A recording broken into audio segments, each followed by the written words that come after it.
کیا اللہ پر توکل ہے ہماری؟ اگر توکل ہے تو پھر مجھ پر زور کیوں چلا؟ ضرور میرے معاملات میں، میرے رزق میں کہیں کچھ مسئلہ ہے، میری زبان میں کوئی معاملہ ہے، میرے کانوں میں کوئی معاملہ ہے، میری آنکھوں میں کوئی معاملہ ہے۔ اللہ کے لیے اپنے گھروں کو ان گندگیوں سے پاک کرو۔ جب یہ پاکیزگی ہوگی پھر اللہ کی رحمت آئے گی۔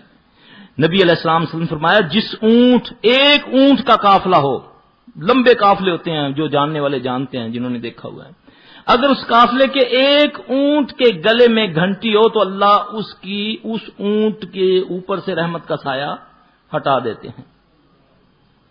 اب کون سا گھر ہے؟ اب تو ٹیلی فون ہے، جیب میں ڈالنے والے موبائل فون، ان کے عجیب عجیب گانے ہیں، مسجدوں میں بول رہے ہیں، میوزک ہے، جہاز میں بیٹھو تب، گاڑیوں میں بیٹھو تب۔ ایک اللہ اکبر کبیرہ، نبی علیہ السلام صلی اللہ علیہ وسلم نے جس چیز کو ناپسند کیا